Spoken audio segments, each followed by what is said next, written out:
So then are we ready to see? Right, so if Patrick's online, then we do have 4. Okay. Cool. Well, whenever you're ready, we can call the meeting to order. All right. All right, I guess we'll call the meeting to order.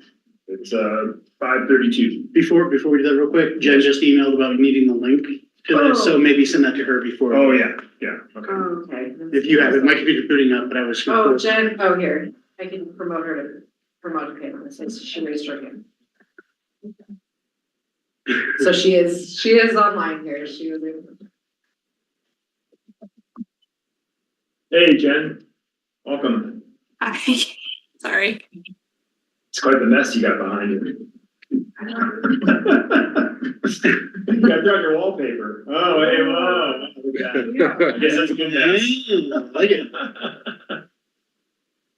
You'll have to bring some next time.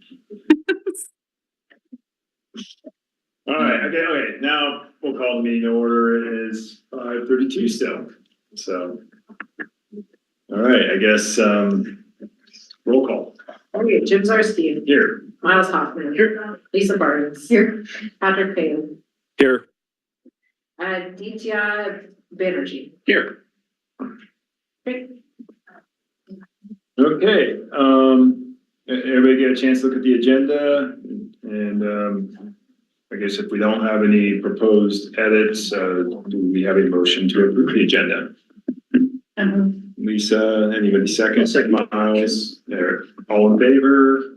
Aye. Okay, there's none not in favor, so the agenda stands. And then public comments, No one online.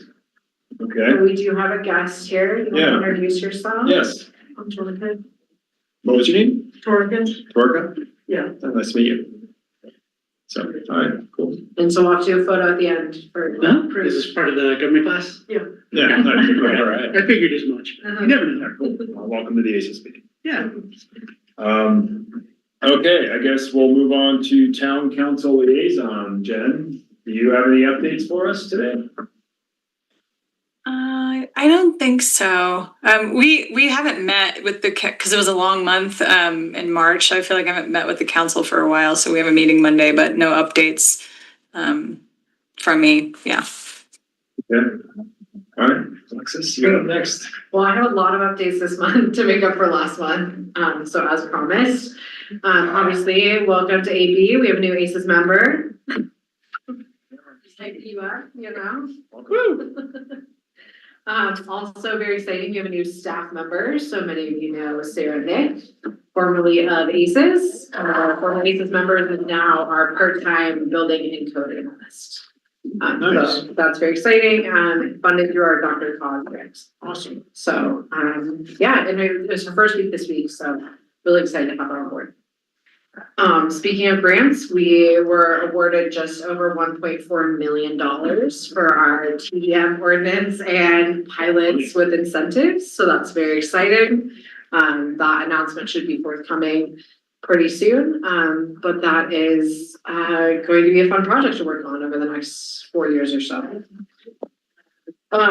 Revisiting the event policy for zero waste, just to kind of follow up on that conversation that we all had. I did share with you all in that same email I sent out a draft of kind of a policy to put in place for this year for the chamber and for them to communicate to their exhibitors. It does also contain some language that says this is a first step. We, will be continuing to look at these things, but at least it kind of formalizes a little bit of some of these expectations and what it could look like. So I think everyone is feeling good about where that's kind of landed, but feel free to take a look. And I know John, who's not here tonight, had some thoughts to share with Renee and their process on the chamber side. So I think this will be a continuing conversation, but I wanted to provide kind of an update to ACES on where that was at. Just real quick, has this been passed by any vendors at all? Like, have anybody looked at this and given any feedback from their similar? I don't think so. I think it was more the town and the chamber who both have managed a lot of vendors and received a lot of feedback in the past. But that is a good question, and Michaela is the one who developed it with Renee. So, Extended producer responsibilities, so our application is due on Monday. I will give you another update soon. The public just gave us their numbers today, so that's been a little delayed from where we'd like it to be, but we are going to be getting some money for outreach and education as well as offset the cost for us. So still exciting overall, and we will know more about that soon. We also did get a grant for technical assistance through STEPS, which is formerly TASK, who helped us with our waste contract. And we are doing a small 50-hour project with them to kind of assess the recycle and compost situation at multi-unit housing here, so the apartment complexes. We know that is obviously a big equity gap right now because those complexes are picked up commercially and not residentially. They're not easily molded into the town waste contract. But we are curious kind of just to understand a little bit more from both property managers and the appetite from residents to understand if this is something we should look at through some different policy lenses in the future. So I'm excited to have them doing kind of that engagement work and that reporting work for us so that we can continue to look at that topic. Lastly, top of mind for I think many people right now is water conservation. So y'all may have seen a kind of initial communication went out through town channels about keeping our sprinklers off still, about the programs you have available for residents. Happy coincidence that our full sustainability 2-page spread in Hill Superior, the hit mailboxes this month also was all about water. So one half about what the kind of town is looking at, and the other half about our Resource Central and other water programs, like our water rebate through the town. But the town council will be talking about water more as kind of an introductory conversation on Monday. So something to kind of hear about. There was a presentation Monday on that. Yep. Yep, and on that, is there anything else to say about that? What?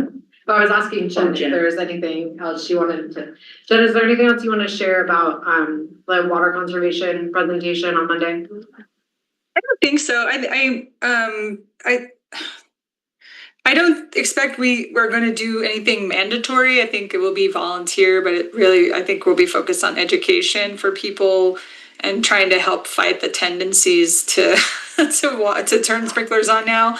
I had suggested that we have like a couple contests of like brownest yard and dirtiest car by the end of summer. I was mostly kidding, but the HOA would love that. We could have some fun. We could have some, nobody's gonna want to do these things. And so I think we should try to find some creative, entertaining ways to get the community excited about it. But I don't know what that's gonna look like, so. Yeah. Unfortunately, the winners that live in the HOA will immediately get violation notices if we celebrate them in any way. It's true. You know the nature of the presentation that's going to be given to the board and what the content's going to be? So my understanding is that both our water attorneys about water rights are going to be presenting like they do every other year or so. And then also our public works water manager, I'm not exactly sure his exact title, but Jim Widener, who runs our water treatment plant, wastewater treatment plant, is going to be presenting on some of this. I don't know any context I beyond think that. he's gonna present the water use and the water available, to compare those and talk about the 20% reduction in town use. But based on the packet that went out for Monday's meeting, Oh, you could look at the check it out. packet. Okay. Yeah, and there's some questions came up like at First Friday from people about water rights and whether we wanted to lease water, because we have enough. Like our contract, somebody a long time ago made good decisions about making sure that we had the water that we needed. But so even if people conserve, we are still committed to the amounts that we have. And so it would be potentially, good neighbor discussions about making sure that folks who might not have enough are, we're helping them meet those needs. But we haven't ever discussed that at any like substantial level. And nobody, I don't think anybody in the council is interested in selling water rights or, releasing any of those in a more permanent way. But yeah, we'll get the update on the usage and kind of what our options are, I think. And there's a new reservoir, but they have a uranium problem. So there's supposed to be more water, but there's. Yeah, we're all gonna have to navigate that. Everybody that's connected to that source. Yeah. We're gonna be radioactive. What's that? We'll be radioactive. Yeah. We'll just walk. We won't need night lights anymore. We'll just walk around glowing. I mean, even though you said we have enough, Jen, and I'm bringing this up to you because you're gonna get this presentation to you and hopefully ask questions. Enough is also contingent on how much water falls from the sky. Right. And how much fills up the reservoirs. So Correct. it doesn't matter what our contract says if there's still not enough water behind it. So Yes. Yes.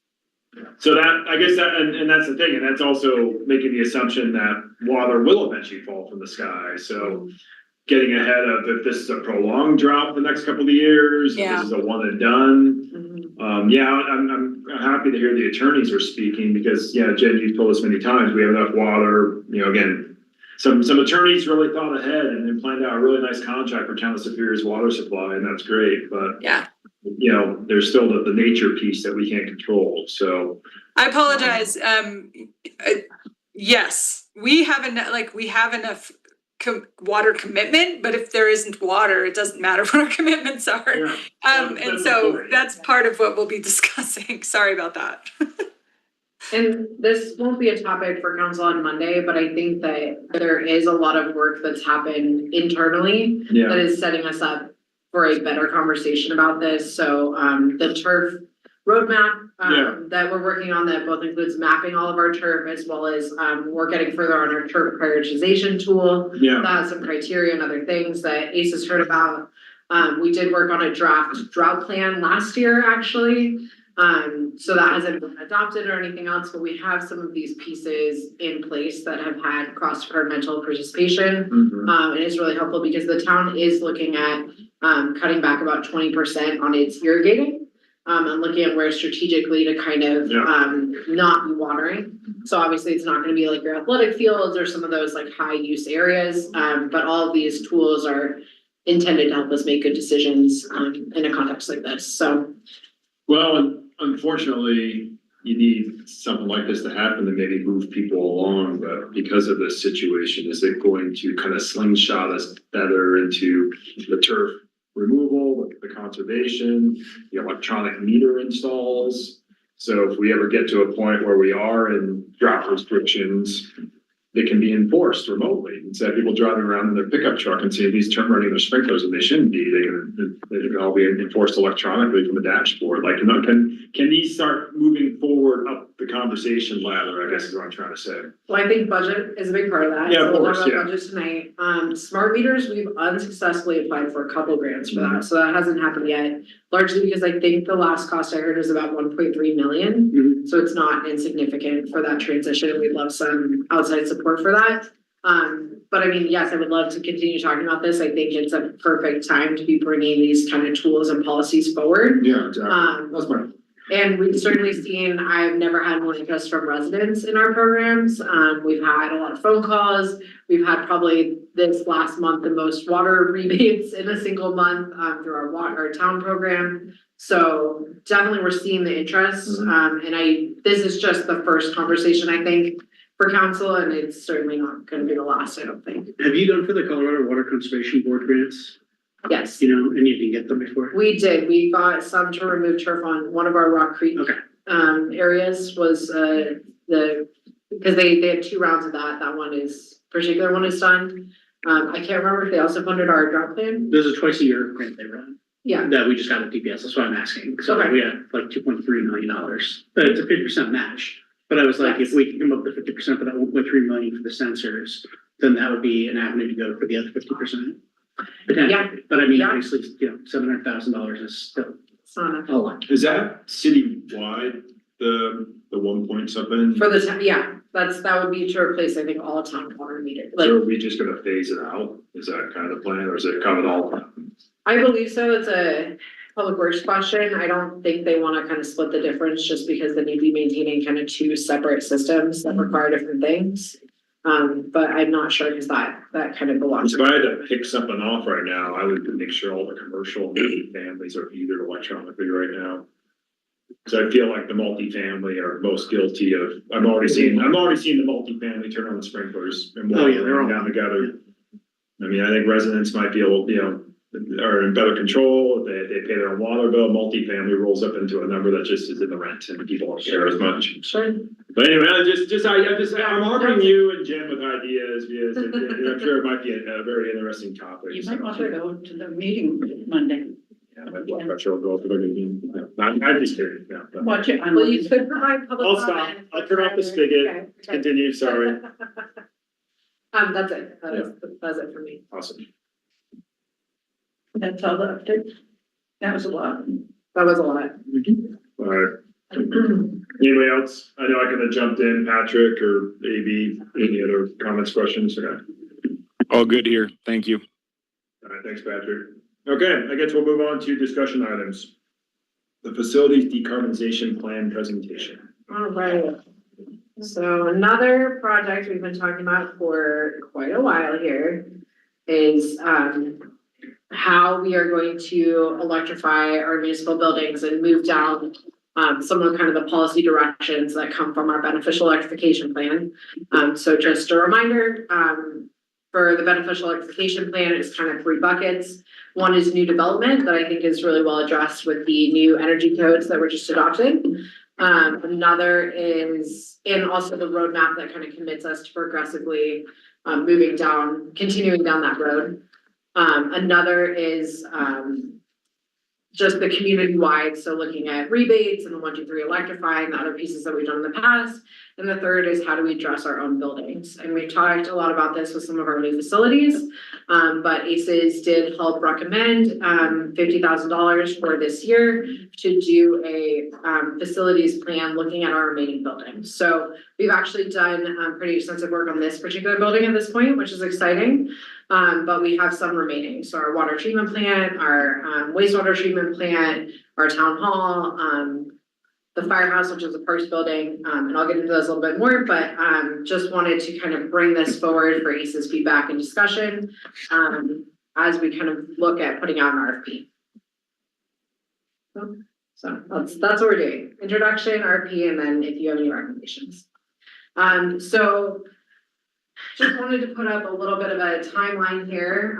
So this work really dates all the way back to 2021, when Alyssa, our first sustainability analyst, was here. And we did some ASHRAE level 1 audits on quite a few of our buildings.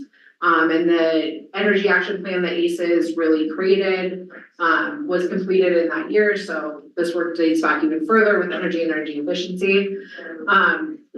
And then we did our beneficial electrification plan between 2023 and 2024. In 24, we received a Boulder County grant to look at this building in particular and do that work and kind of come up with a roadmap. And then between 2025 and now, we've looked at quite a few of our facilities. So the operations maintenance building, where we electrified like the main components of that building, other than that big bay. We looked at it with the pools, as you all heard a couple months ago. And then just this year, we were kind of missing the electrical engineering component of the community center to understand if we add this equipment, what that would mean for panels and feeders and other things. So we completed that earlier this year. And then now we're looking at how do we issue an RFP to look at our remaining buildings to have a more complete roadmap moving forward. And as you, I think, can see with this, we worked with Partners in Energy really at the beginning of this to give us some ideas up front. And then we will work with them at the end to help us make a roadmap. And they're the people that helped us with our beneficial electrification plan. So just in terms of like what the rules are, we're gonna hire a consultant to do this audit work, to analyze our opportunities and to help us write a roadmap. Partners in Energy is going to help us. They helped us up front, and then they will kind of step out for the middle part with the technical piece, and then they will help us One thing we've learned is that electrical engineers and some of these people are not necessarily the best at putting together like a narrative document. Like this kind of thing. So we think that that's a great place that they can kind of plug in for this graduate support and help us digest all of this technical stuff that we get back, help us create something actionable and usable. It's also great because they are going to help us look at how we involve Excel and understanding kind of what the opportunities and challenges might be there in terms of infrastructure. And then, of course, as town staff, we will be managing this project. We're working with all the parties. We're kind of the glue that holds it all together. I think you all know what Partners Energy is, but just in case we added this slide, so it's our collaboration through Excel to help us with whatever our energy related goals are. Usually those projects are 2 years. We are a graduate of their program, so it's a more short-term project, but they're willing to step in and provide us some additional support, which helps our staff hours go further. And the goal of this is really to incentivize electrification, I assume? The goal is just for, it's to look at our facilities to understand what equipment we have, what are our opportunities for both efficiency and electrification, and then how are we gonna fund that? So was, when this audit was done here, Okay. was that not in the scope of the audit, or was they gonna look at the electrical infrastructure and the cost impact to upgrade it to electric the building? They looked at a little bit of it, but it wasn't enough for us to be actionable. Okay. And what we found is that that actually also happened in Louisville with their huge internal decarb project that they spent like $350,000 on. They also actually had that gap, so I don't know Interesting. what that is, but we're making sure that we write it in better this time. Okay. Yep, that's interesting. What does a level 3 audit enable versus a level 1, say level 2? Oh, yeah, I You know, like, can. And is there anything beyond that? No, so ASHRAE, you know who ASHRAE is? Okay, ASHRAE is the American Society of Heating, Refrigeration, and Air Conditioning Engineers. And they have a guideline for different levels of energy audits. And so, the most rigorous one is the level 3, the most basic is the level 1, and just the one, level 2 is the one. Okay. So what are you paying for? If I had to explain it to you, you're paying for accuracy. Okay. So if you wanna know accuracy on the estimated savings and the costs to implement the measures. So if you just wanna know ballpark, hey, what are the savings opportunities in this facility? Well, plus or minus 25% energy savings estimates, plus or minus 25% cost estimates. I just wanna know, is it worth going further, doing a level 2 or level 3? That you start with a level 1, and then the cheapest audit too. Yeah. And then level 2, you start getting a little more involved in collecting data on the building, maybe a little more advanced energy engineering calculations. Maybe now you're plus or minus 10% accurate. Level 3 is like, sign a contract. This is how much it's gonna cost you to do this work. Okay. Hand this over to a GC or an architect and go install it. Okay, so you have like a little techno-economic model that they provide and Yeah. you can Yeah, I mean- recognize those assumptions. Usually the most basic metric is they do like an ROI, return on investment, Sure. or simple payback, but usually if you get into like a level 3, sometimes you might do like a net present value, time Okay. value of money, life cycle cost analysis. Okay. To really look at what's the benefit over time. Is most owners are very like, I want this thing paid back in another 3 years, I'm gonna sell the building. But owner occupied, usually they're like, yeah, 20 years, that's fine, we're gonna be here forever, like BBSD, DPS. Well, they're gonna be probably gonna need Oh, a big yeah. difference too, Yeah. but yes. Yeah, so. So is this gonna be just on the owned buildings? Cause I know that Superior leases a lot of buildings. Yes, there's a whole list in here. I think it's the Okay. next slide, so I will answer that. But just really broadly, the timeline.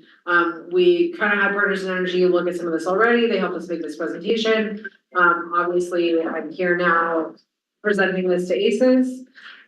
We are hoping to put out an RFP shortly, and it has to be open for about a month. And so then we're looking at awarding it in May through June, doing the technical work over the summer, and then by fall, kind of circling back with Partners in Energy. So that hopefully we can be looking at some of this next year. And the RFP is to figure out the electrical piece? No, it's for everything. Sorry, hold on. I don't wanna So Jump ahead. jumping ahead, okay. It is today. I have slides that have all the information, alright. so I just wanna make sure that I hit Keep everything. our mouth shut. No, please ask questions, because I know this is technical and a little confusing. But Lisa, your question of what buildings we're talking about. So yes, we're only looking at buildings we own because it doesn't make a whole lot of sense to invest in buildings we don't own. Right. So for the remaining ones, we're looking at the community center. Oh no, sorry. I don't know why, sorry. The community center is not part of this, but it'll be part of the roadmap. Right.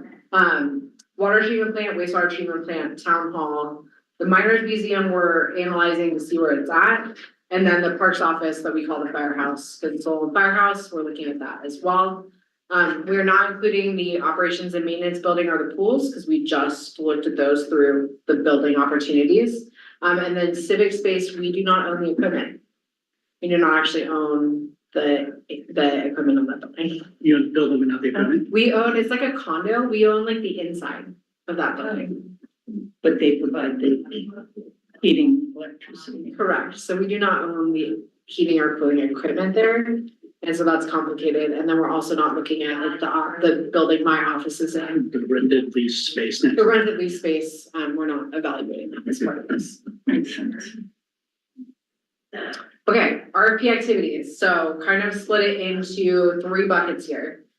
So one is this level 3 audit and technical evaluation. So inventorying our equipment, doing an energy audit, summarizing like the type, age, and efficiency of equipment, and then analyzing like all of those kind of data points. So peak load demand, panel capability, transformer capacity, kind of like full analysis of all of our equipment pieces is one piece.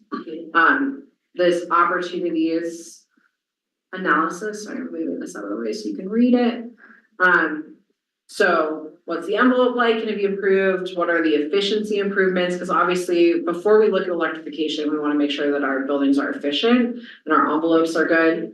Demand management improvements, looking at the cost, obviously, and if there's rebates and other pieces that we can take advantage of to reduce that cost. Estimating the impact of the improvements, particularly on energy bills, but also on GHG impacts and other things like that, because that would be a big impetus for doing this work. And then also helping us suggest some funding pathways. So does performance contracting make sense? Do grants make sense? Kind of helping us analyze where those opportunities are, because we know a big obstacle to retrofitting is that this work can be really expensive. And then the last thing is kind of what Jim alluded to with like what a level 3 gets you, we hope, is helping us look at like what is our return on investment? How do we prioritize this? So impacts, you know, how easy is it to do this? Like some of this might be really low hanging fruit. Obviously, we'd want to address that first. And then in terms of like benchmarking and like where this gets us to, like how are we going to look at all of our buildings all together and prioritize where we should invest first and why? So I know that's a lot of information. Those are kind of the buckets. I'm happy to go back to any of the slides now that we kind of go through these things, but my question to ACES is, are there other things we should consider? Is there anything you would think about that's missing from the list? Do you want to talk about any of that more? So will the consultant give you an analysis of exactly what are the energy savings and what are the greenhouse gas impacts? They're gonna That's our hope. calculate that for you. But I mean, we're trying to write that into the scope that we Oh, get okay. an analysis of all these things. I think that would be. Because that's part of what helps us make our decision. Sure. So, I guess the part where I'm hung up on is I don't know if you need to go to the ASHRAE level 3. okay. Like, I mean, that, you're gonna see a pretty good bump up in price from consultants. If you Okay. go from a 2 to a 3, and I think you don't necessarily have to use that term to still get everything you want, just define what you want. Define everyone's schematic design drawings for the electrical. I mean, because if you go to a level 3, now they're required to get contractor bids. That's actually part, if you go to the ASHRAE definition, you're also supposed to do an 8760 full-blown energy model of the building for a level 3. I mean, you're supposed to kind of do that for level 2, but most people do spreadsheet calculations. But you know, you're gonna pay for that main line. I think that's like That's 2 good. times, 3 times, how much? Yeah. 10 times? Well, not 10 times. things, but I'm just saying, I don't know if, you might get more than what you need, but I think you're better, and said, a lot of people like the ASHRAE because it's a consistent, and it's an apples to apples comparison on scope, Mhm. but you could, you can take ASHRAE completely out of it, say, this is what I want, Okay, and don't tie to ASHRAE. You get a lot of actionable items with level 2 audit. Yeah. Like you can get a lot to do. There's a lot of analysis I don't think that goes into it that you need to define in the like the scope. okay, Like we, in addition to the output of a report on level 2 analysis, we would like X, Y, and Z from like pieces of the level 3. okay. Yeah, that's good feedback. But you can pick and choose what you want to. I mean, have you ever read, yeah, probably not, because they'll put you. Nobody's read ASHRAE. ASHRAE, standard 211-2018, I've not that's the standard for commercial building. Well, that's the one. You want to present on it next ACES or? Yeah. It's really exciting reading, Okay, I mean, but you really wanna just give that, I mean, it's not hours of reading, like, this is Yeah. probably an hour. And you could scroll through it, you probably scan it pretty quick, I mean, and then you could pick and choose and just develop your own scope of work, and I'd be happy to.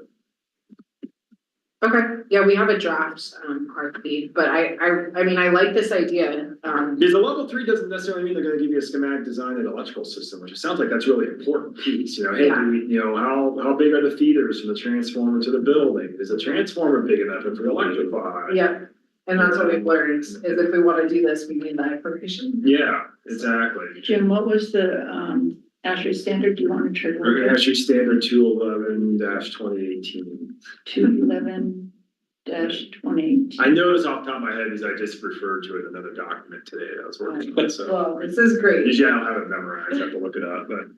you didn't have to tell us that, we're very impressed. Okay, yeah.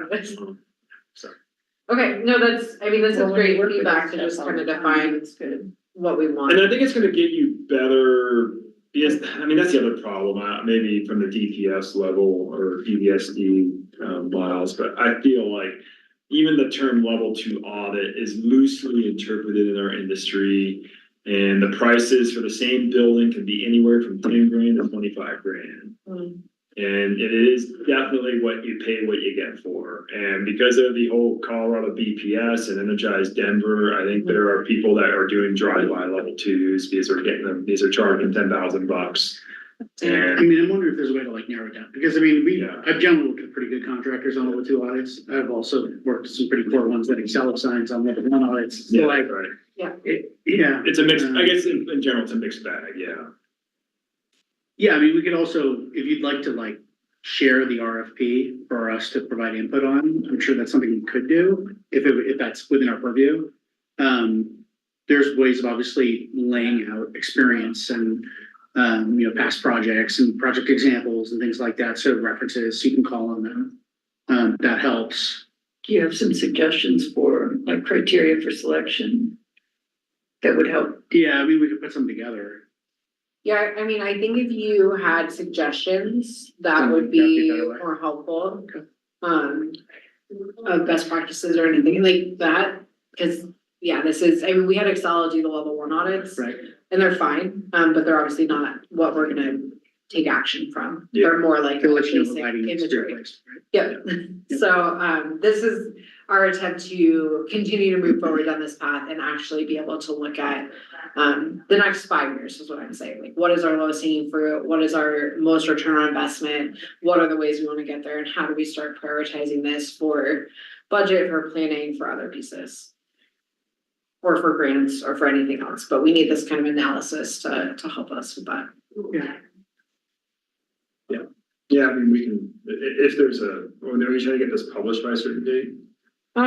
Certainly in the next month, Okay, just because otherwise then we're pushing, like, you have to leave it open for a month and then the work takes a little bit, and so, we need to get it done this year, which is definitely feasible, but we'd like to kind of loop back with partners in energy to help us put together a nicer package. Do you have a copy of the RFP that Louis put out a couple years ago that you I could do. dissect it? Yeah, so I have that, and obviously that's much larger in scope. Right, you can pick pieces from there, right? It kind of Yep. lists more than you want. Yeah, and so we've been talking to other communities because we don't wanna make any The same mistakes that other people have, and unfortunately, we both made the same mistake, but we only did it with one building, so Right. we have the opportunity to make sure we have what we need with our next thing. What was that mistake? not having the like electrical schematics and not understanding like our panels and how it connected to the cell transformer here. Is that not, Of our equipment. is that not archived somewhere? You mean the electrical The drawings? SLDs, yeah.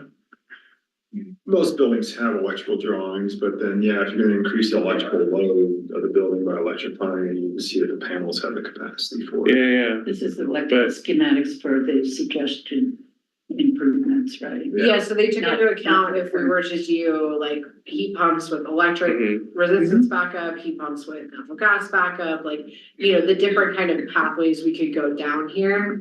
What would that look like and how would that change what we would need in terms of like electrical capacity and upgrades to the transformer? And you may even wanna spell out in the RFP, like, we wanna see two options for HVAC replacements. We wanna see an all-electric option, we wanna see a hybrid option. Yeah,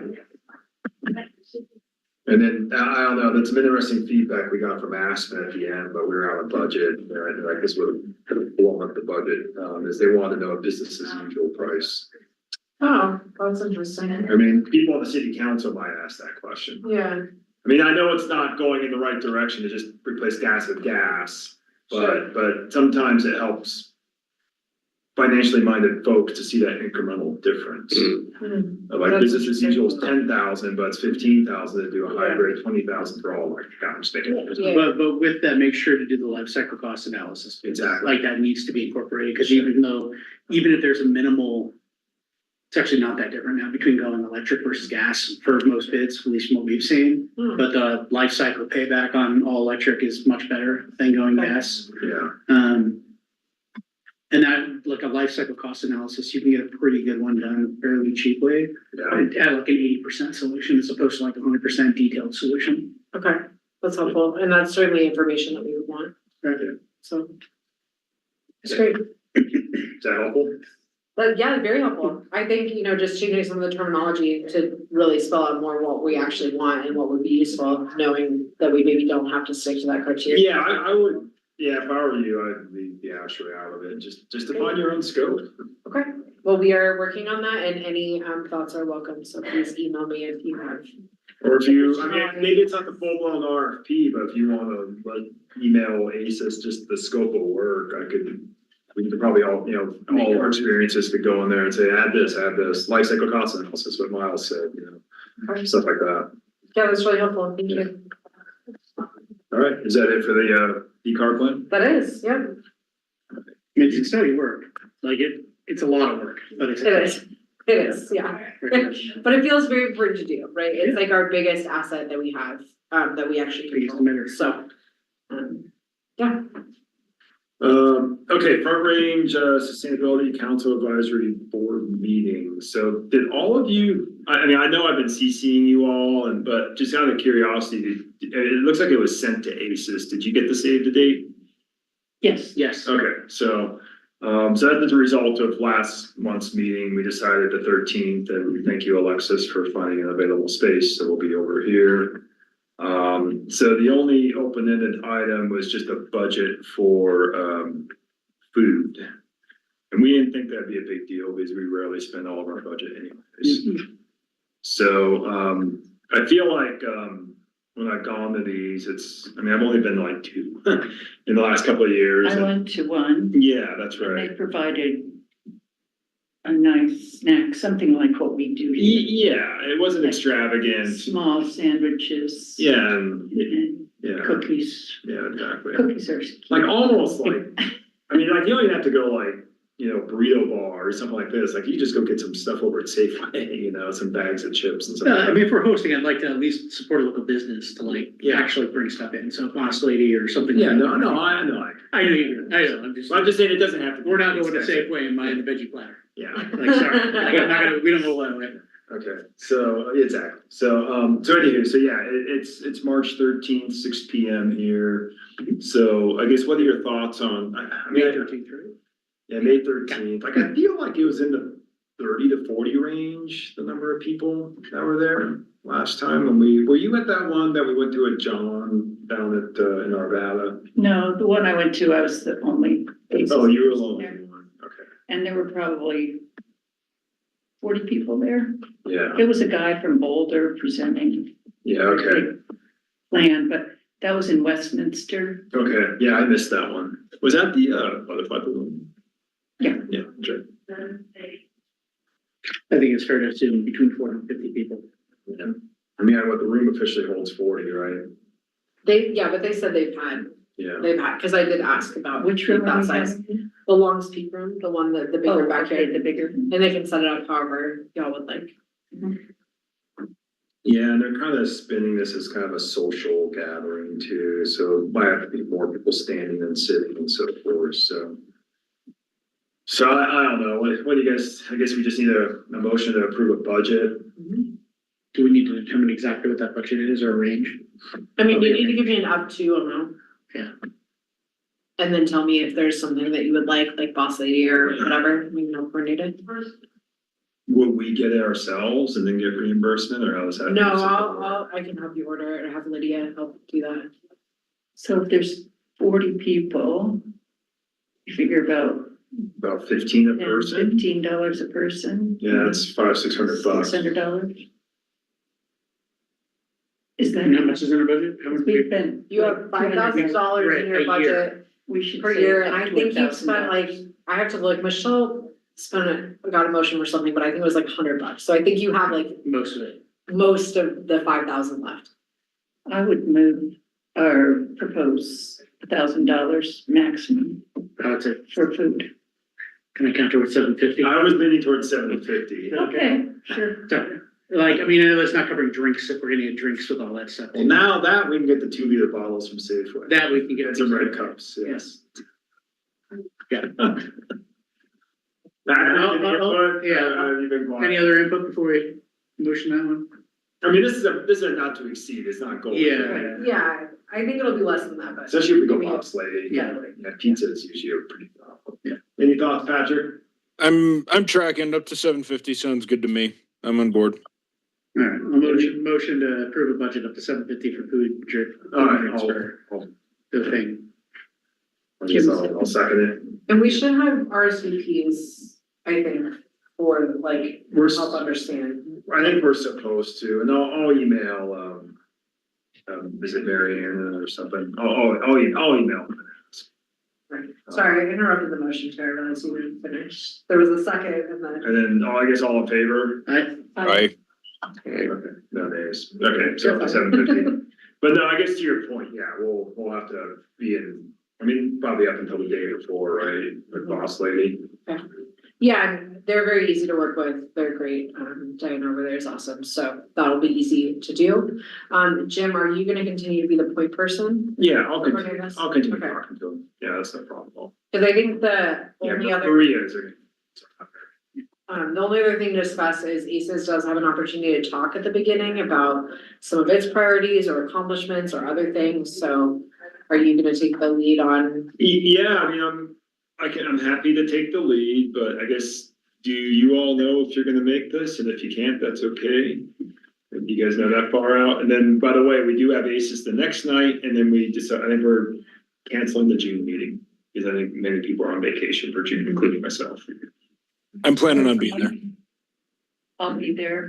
I cannot be there. Okay, I remember that. I think we were trying to figure out dates. Yeah, I had something, I think I was able to, and then I had a massive thing.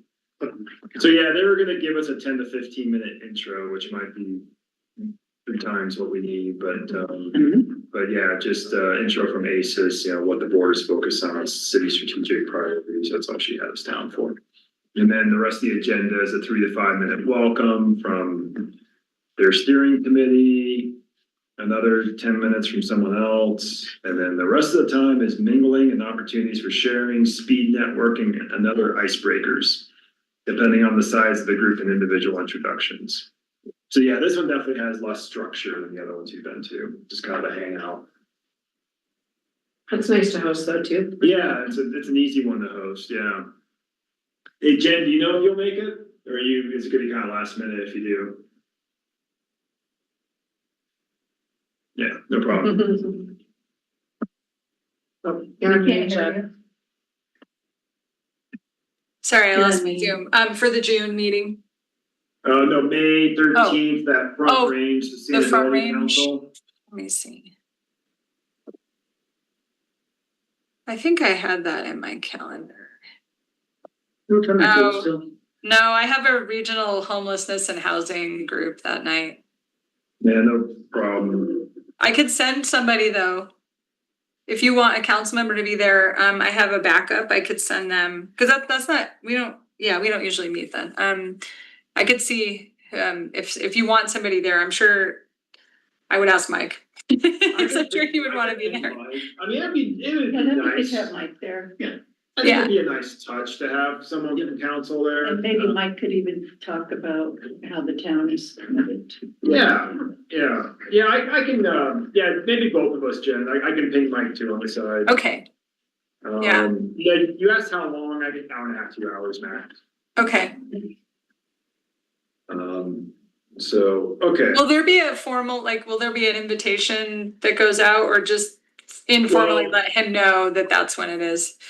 There is, I went to the ACES email, did you get it? Is, they sent it on April 5th. You perhaps have that in your inbox, maybe? Yeah, I'll find it. If not, I can forward it to you again. Did you get it, AB? I don't know. Oh, yeah, maybe. I don't think I got anything. I don't, Just sent to the ACES email again? Will that get everybody? Yeah, And then I'm gonna present the look ahead that I attached in a document too, and it has the details in there. I don't think I get all the ACES emails. Oh, I just get like if someone emails ACES, I don't get those. really? Interesting. You should be on there, Jen, so, I can talk to, Well, I'm gonna send it to your Jen K at Superior, Colorado. Maybe I'm wrong. There, I Wait, just, let me look at in it. theory, you might have 2 copies of it now. Oh, no, I'm on there. I just didn't get, I don't know, I didn't get that. I'm on the ACES one, disregard. I thought it was only if that I was added when you guys replied to stuff, but, It might be going to your junk. Some of my. I saw that one. Junk. Even though I accepted them and moved them, still go to junk. I guess as far as, what we're gonna talk about, I mean, I'll probably just print out a little plan. And just go over that. I mean, I think what we're focusing on this year. I wasn't gonna put together a PowerPoint or anything like that, especially with this being a casual mingling No. thing. And then I'm happy to take the lead. I love you all, like, I guess 5 minutes before we show up, if someone wants to take energy, someone wants to take water, someone wants to take solid waste, we can break it up that way too. So it's not all one person talking. You could just talk. Well, we got 10 to 15 minutes. But I'm saying we could probably do it in 5 or less. If you do it, and then let Mike have 5 minutes to collect. Yeah, well, then give Mike 10 and we'll do that.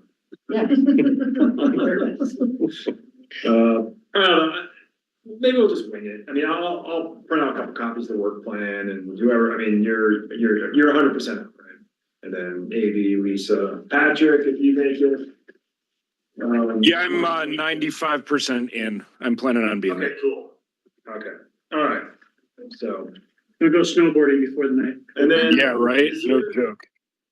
So I'll keep you posted on the RSVP. Is there anything else I can do to help you out? That isn't really in what you're not supposed to be doing for something like this? I think I can connect you to if there's any sort of way you want the room set up, so the GSAs here are wonderful and they will, Yeah, and set up the room, whatever kind of configuration Yeah. you like, but I may connect you with them to just confirm, like, do you want it seated facing a screen? Do you want it like open, like, how do you want to, just like kind of those kind of questions that they're gonna have. do we have the ability to set up like high top tables? That's not what I was thinking. A cocktail Especially if you get a kind of garage thing? door. Or is that only when we like rent the equipment and bring it in? Let's go talk to the GSAs afterwards. I mean, if we don't have those because that's the thing, I don't know, putting chairs in a bunch of lines is, people might move out of the way. Yeah, If it's meant to be a social intermingling, kind of a standing gathering. I think you're gonna want tables of some sort for, Well, for food, Yeah. but, yeah, we can talk to them. I'm not sure all the different things they may or may not have, but we can talk about And it. maybe I'll ping Maria too, just to see if she has any thoughts. That's what I'm saying. But I guess, The Westminster one was like a lines, but that was a whole presentation. Well, that's the way the last two were at. It was like presentation stuff. What's that? Is there a presentation? There's some upfront talks, maybe 20 minutes, 30 minutes or less, and then the rest of it's a social gathering. Oh, it's very different. Yeah, it's a different format, yeah. Mhm. So, but I can always get here early and help set up too. And we can just work on these things with you as the point person. Okay. Talk about Yeah, any of the stuff that needs to be coordinated. yeah, perfect. All right, okay, I think we're all set on that topic. Now we're on to the town budget introduction. Okay, everybody's favorite conversation. Full sustainability is not, Oh, that was left over from last time. sorry, I might not have called it. I always. Yeah, couldn't be it. Sorry. I was like, why are we? No, we're not talking about floors, we're talking about. Okay, Sorry, Lisa, thank you. that's okay. Okay. The budget, so. Those of you that have been on ACES a long time, this is gonna be repetitive information, but we all kind of forget a little bit what happens year to year with the budget. So this is going to be a budget overview, a brainstorm. I'm gonna tell you some of my ideas. If you have additions, we can talk about those. Essentially, this is, ACES has the opportunity to create like formal recommendations that go to council for what ACES thinks are the most important items to request budget for in the following years. So I feel like we're always talking about budget, but we're really kicking off in earnest kind of this internal town budget discussion. So I try to come to ACES early in that process to give you enough time to kind of digest how it all works, all these different buckets of money, what it all means, what we've asked for before, and then come up with your recommendations essentially. So we're gonna talk about the budget overview, all these different budget funds, what our budget is this year, this is 2026, and then next steps. So very brief introduction here, with a lot of text. So we operate on the fiscal year, so January to December. We are always talking about budget, but we're really getting ready for it now. The last total I had, it's somewhere in the, ballpark of 55 million. It's general funds, it's utilities, it's open space. We have all sorts of different pieces that come out of this general fund. And then sustainability, as you would imagine, we overlap so many different areas that we have an operating budget that's funded through the general fund.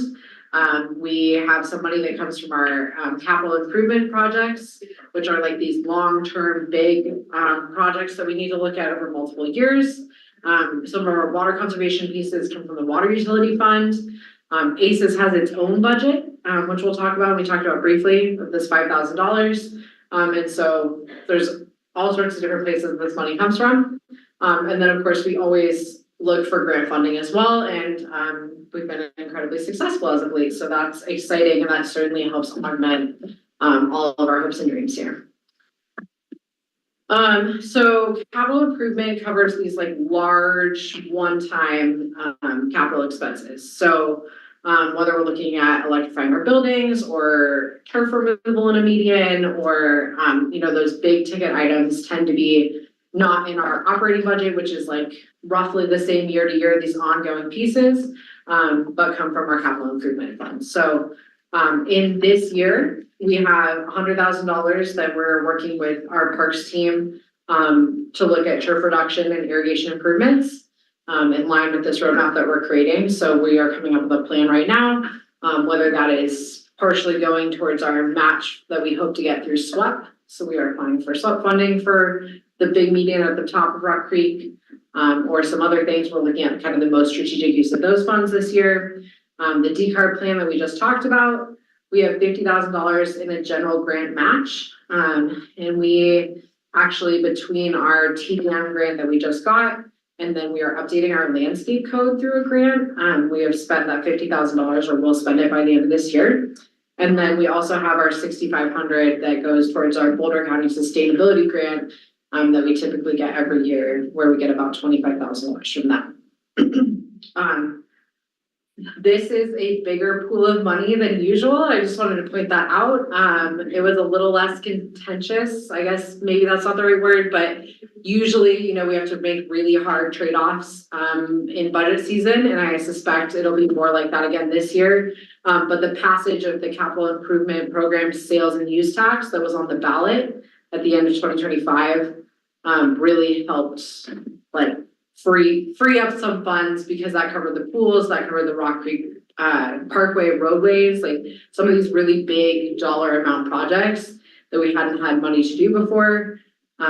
It allowed for some of these other smaller, not that these are small, but smaller requests to be more easily approved. So just wanted to set expectations that this is what we had this year. I don't think we've had another year that's looked quite like this in CIP. What's the skinny on the CIP sales and use tax? Like, how's that work? So it was a bond measure that was passed, and essentially it created this pool of funding that could go towards these capital projects. And so, In Superior. in Superior, Yeah, just a Tax charge in Superior. Okay. yeah, just here for town of Superior projects. And so it allowed like the two pool projects that are going forward right now to redo the pools, as well as redoing the roadway and Rock Creek Parkway.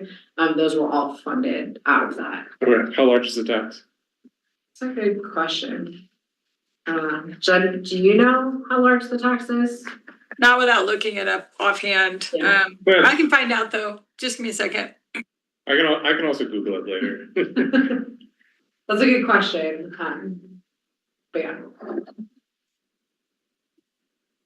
All right, water utility, we have almost $40,000 that comes out of the water utility fund, which is essentially water bills that you all pay, as well as commercial and multifamily. And that goes to funding both our Resource Central programs. All of those is the majority of that, but we also fund the water efficiency rebate program that the town administers. So that's, so that 39,000, that's the entire conservation budget for the entire town? That's for those two pieces of the I mean, that doesn't cover all, that doesn't cover like our irrigation upgrades, that doesn't cover Okay, like any of that. This is our like resident facing so this is programming. rebate money for water? This is rebate money and then all of our Resource Central programs, so slow the flow, sprinkler audits, lawn removal, garden in a box discounts, the smart irrigation, the rebird, like all of those pieces for residents are all funded out of this water utility fund. But it's not everything we do for water conservation. It's Okay, just yeah, the resident. it's super tiny, that's what I was wondering. super tiny, Yeah, okay. no, but this has been,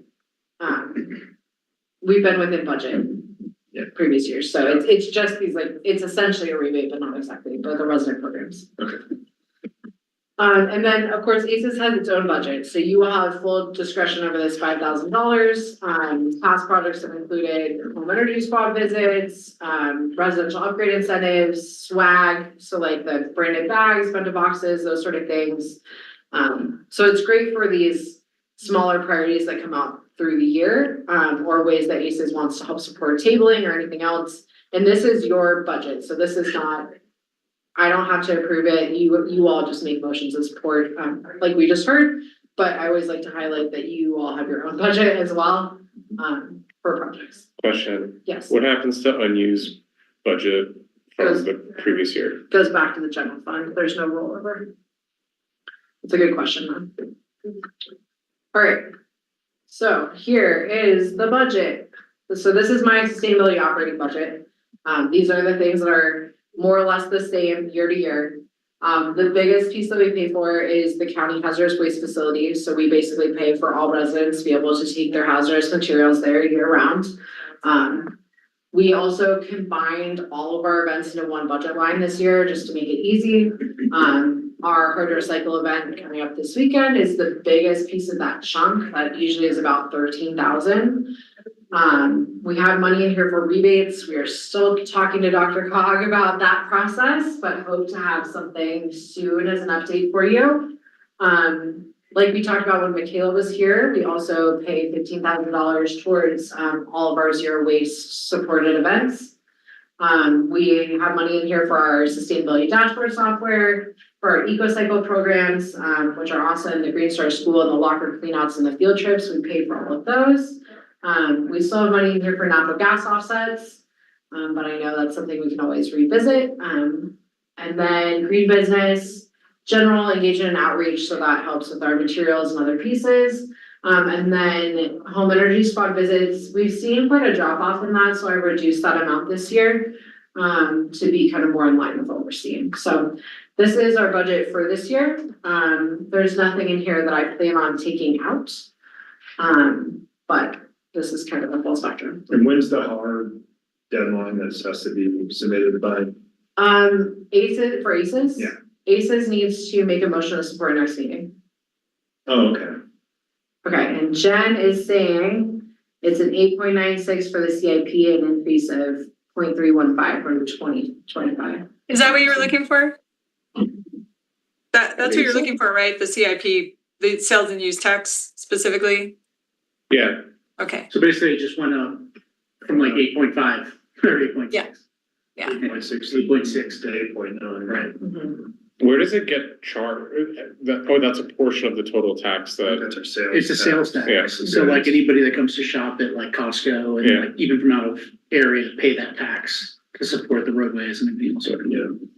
I need to take a closer look at my bills. and that's just, it's actually like for the town, we get 3.775%. And then there's all the rest of it gets broken down through like transportation, jail, sustainability, RT, the state. So that's not, we don't keep all of that.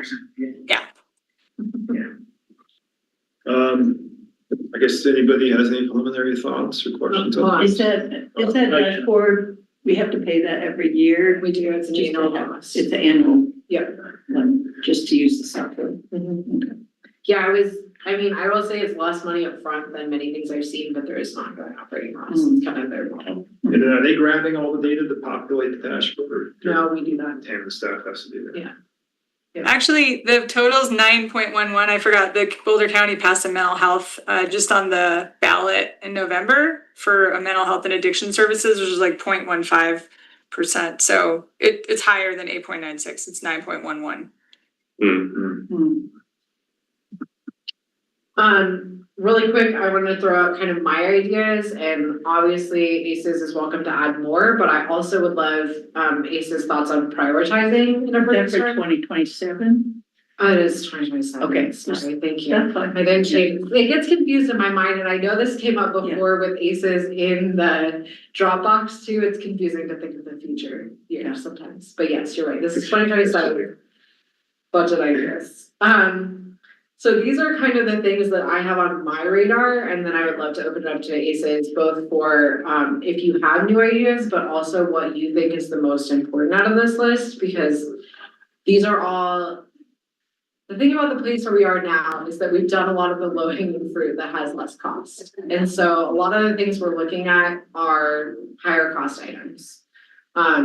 So I think it's very unlikely that we would be able to get everything on this list. And so I would love your thoughts, but just to run through them really quickly, looking at advocating for another full-time sustainability staff person.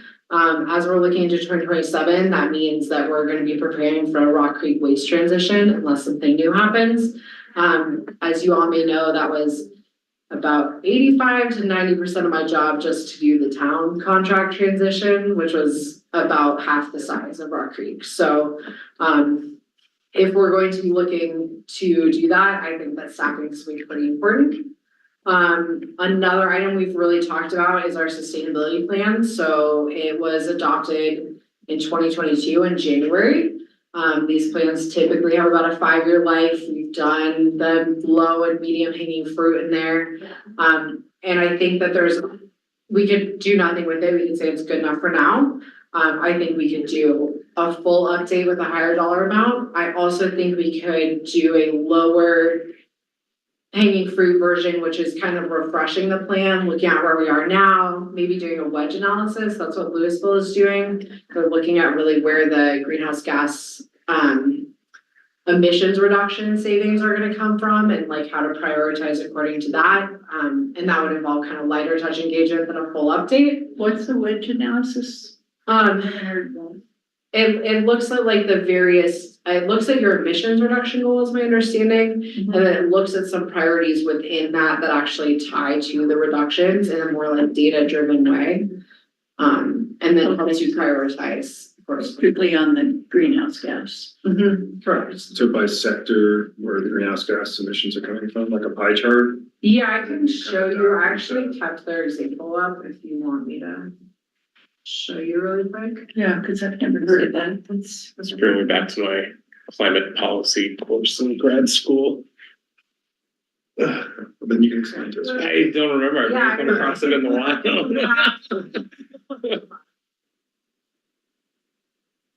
Try to keep it up here, let's see.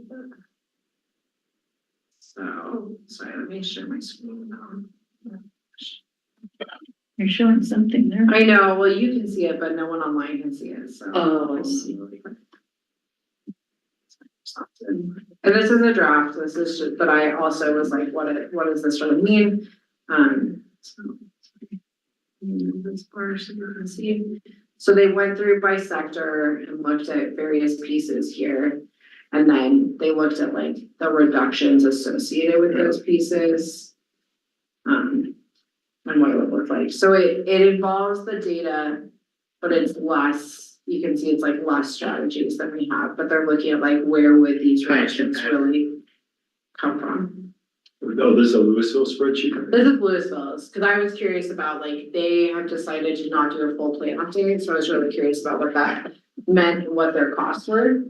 I have questions about it, but maybe, Sure. we can wait till the end if you wanna go through all your other stuff. Yeah, I mean, but I wanna hear your thoughts, so Well, just, do we have a baseline of what our greenhouse gas is now? we do not have a current inventory, We don't have a current, no. so how would we figure out how Is that much we're reducing? if We don't would have pay it? someone to do like that. That would We'd include have to the have inventory. Yeah, we would have. Because I to think do it. that's really important to have a current inventory. I agree, and it's on That's part our, of it. it's on our potential list, we'd love to be able to do it in-house, I don't know if we can, if not, we would have to do that as part of this process. Mhm. Okay. When was the last time we did an inventory? 2021, and then Austin started it last year, I think. Okay, maybe that's what we're thinking. Yeah, so we did talk about it, we ended up just not having capacity. Who's Austin's replacement again? Her name is Emily, and she. Will she be there Saturday? She'll be there on Saturday, yes, so we'll meet her if you're not, or, oh, sorry, I should have, We'll talk about it. We get the 4E, okay. sorry. Share the wrong presentation. I don't know, maybe we can use this time to talk or even, but I struggle with the whole climate action plan thing because there's no one enforcing it. I mean, you spend a lot of money to put a lot of nice pictures in it and gold, and I mean a little snarky, of course, but there's no climate action act. So it was like an easy swipe of the pen, 5 years ago, and town council approved it, like, yeah, great, cool, we'll reduce our emissions by 2030. Well, here it is 2026, how are we doing on emission reductions? Probably Well, we reduce it don't, like 2%. because we don't have an inventory. Well, it's the inventory, and then also, I just really think where the rubber meets the road is back to the whole decarb roadmap. How much is it going to cost to actually get to these goals, get that in front of the town council, then they can start budgeting out our plan to actually flip this stuff over time. Well, I don't think it's just decarb though. The greenhouse gas inventory includes everything. Yeah, no, you're right, but. And I think it's super key to have that data. I mean, without that data, you don't know where to Yeah, go. but we're not talking about, there's the data, but we're talking about Oh, having a big plan actually refreshing the sustainable I don't think action we need plan a for the big 195 to 110. with 500. I think money is Action better spent on other items than refreshing the plan. Great. It's like, I guess the other question is like, how much has fundamentally changed between now and 5 years ago? Like, would they uncover any additional levers, or is it the same? Because you've said like some of the low-hanging fruit has been crossed off. Feel like 50K saved on that, or maybe even 110 put towards actual reduction is, or whatever. Yeah. It's very, very useful. Or I'd rather see that 100 grand, spent on, the payback of eliminating turf. We still haven't answered that question yet. So is that there, these Next next question. few things? that Well, no, you but guys that's, talked about, but we yeah. still haven't calculated the payback. I mean, we have yet to hear the cost of the water and the cost of maintenance and how much does it cost to maintain an acre of turf from Leslie? That number has not been found out yet, and that's, I think those are numbers the town council would love to hear, of like, okay, yeah, we're flipping this turf, but this is how much we're gonna reduce our landscaping contract, but per acre, per cost. It's just, it's not really broken out that way, and like, there's still maintenance required for these things. We do calculate water savings, so there is a cost associated with that, obviously. But maintenance is a little fuzzier, and unfortunately, it's not like we removed these chunks of turf, so like Vargas's contract goes down. Well, that's the problem, that's the problem with the way the contract is set up, it doesn't actually benefit the town from a maintenance standpoint to reduce turf. Sure. And then that's, and then I did get on the public comment several years ago, I point out Leslie, hey, let's write this clause into the contract, so if we eliminate an acre of turf, we actually get a credit on the contract. Deer in the headlights kind of response, and nothing happened. Xeriscape requires a lot of weeding. It doesn't have to be xeriscape, it doesn't, I mean, Well, we, what are and we that's- replacing it with? Are we paving it over? I don't know, and that's where I keep on flipping it back to a landscape architect who's an expert in this, that can provide low. Or fifth one. Okay, what I'm not if- even looking at this thing, and I got eyes in the back of my head. No, you're right, we don't wanna replace it with something that's gonna increase the maintenance or increase the water use, right? But, sorry, we're off on a tangent, but. We don't wanna pave it over. We're not. No, or even rocks, get weeds in the rocks, but I guess we're trying to find other ways to maybe where that 95 or 110 could be spent towards, Well, But these are also Let's- large numbers and we don't have that large of a budget. So I guess what in these numbers do you feel is feasible? to I'm just actually pass asking through? us I what think we think. The ACES needs But to like, pick its top 2 or 3 things. I don't think there's like a number per se, but I think that like from this list, I would love to know, I mean, number one, are we missing anything? And if not, like what, if you had to pick, I don't know what those numbers are gonna be because I don't know what everyone else is submitting, and that's why there's kind of a range on a lot of these things, but if you had to pick a few things, what would be the things you would prioritize the most highly? quick question on the sustainability staff person, would that be an Yeah. ongoing thing beyond next year? So next year we focus on HOA waste reduction, but continuing beyond? I mean, that would be a goal for me. I think there's Sure. plenty of work, right? Yeah, there always is, yes. But I think certainly, because also there's ongoing maintenance related to the waste contract, whether Sure. that's, we're gonna have reporting with EPR, for example, continuing to hold Republic accountable, continuing to run our underscribed map, like there's, and they wouldn't just do waste, but there's still. But there could be a waste expert too. I mean, there's Correct. lots of other things, including the events and other things that we would build that into. when does this budget get released? Would it be July 1st? So there's a couple different things that happen with the budget. So ACES kind of like gathers around this and needs a final recommendation by next meeting.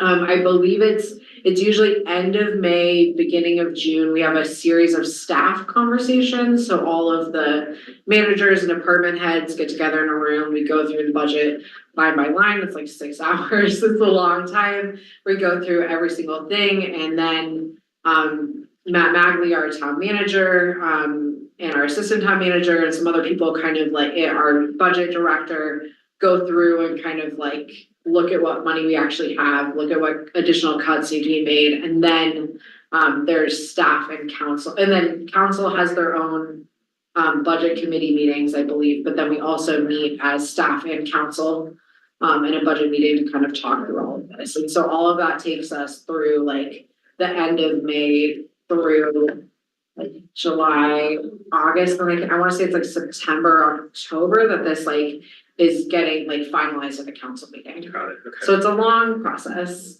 but we have to start here because we have to get all of our information into the budget in order to have our stuff even be considered.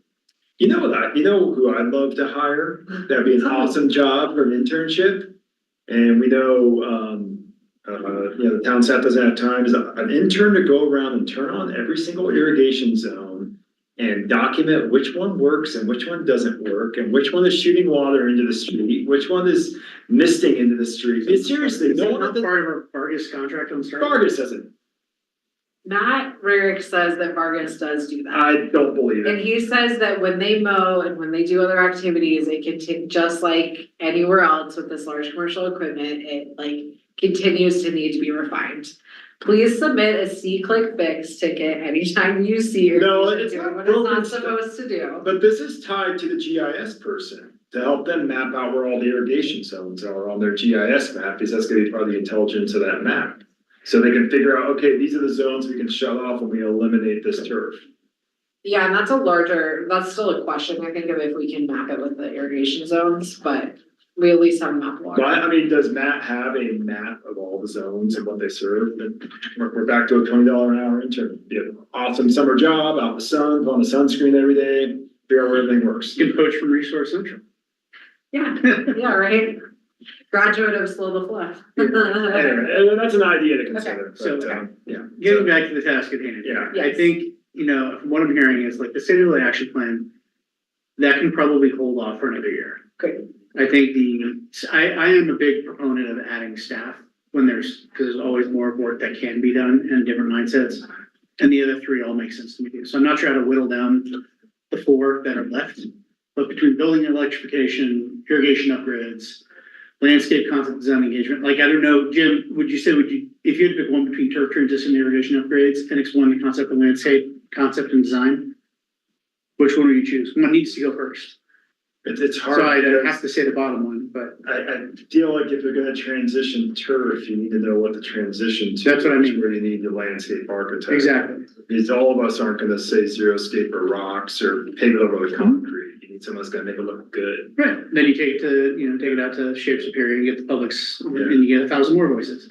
Yeah. But Yeah, and it would be a concept design, it wouldn't be like that, it would be like the actual, like every, I would like the green book version of this. I don't know if you ever heard of the green book, but it's like standard civil engineering designs. You maybe came across the green book. It's just like standard designs for a swale, standard designs for a sidewalk. Like we need like 5 different options. So that's all what we the concept design would be, and so we're talking about that, and we wanna talk with planning about, if there's a way to fold some of this into our landscape code update that is currently on the work plan. Yeah. So I can report back on, these are early conversations with Parks about the feasibility and like level of engagement this would take, because quite frankly, it's mostly in Rock Creek.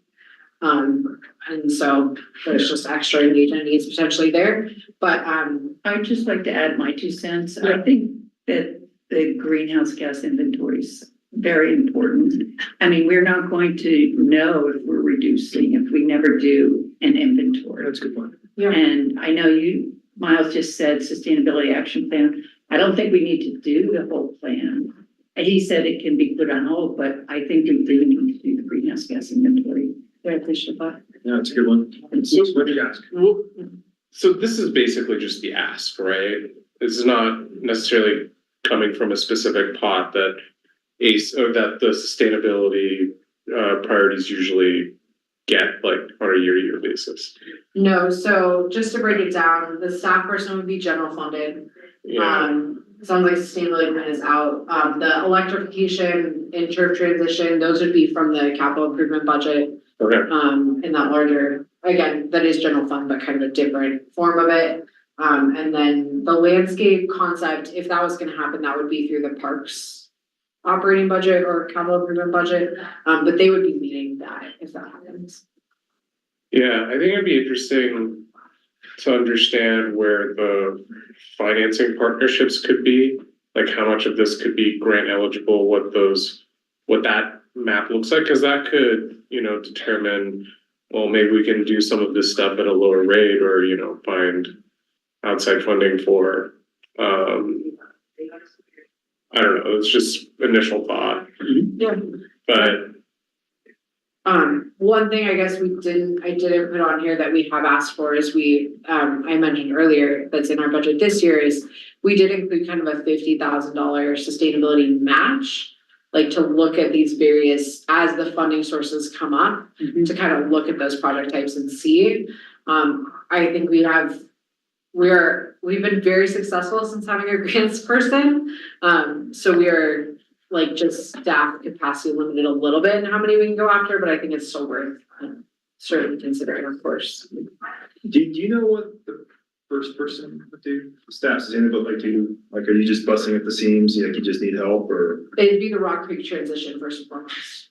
So you kind of need that person then. Yeah, if we're gonna do that transition, I don't imagine a way, Yeah. like, What It would be- is that happening? When is their contract up? June of 2028, I think, June or July. Summer 28th, Yeah, summer 28, but obviously there's a lot of parts that go before that right? that need to happen, and there would be like quite a bit of engagement that probably needs to happen as well, as we know. So that would be their like number one thing I would be hiring someone to do, and then you know, just depending on other capacity and skills, we would look from there.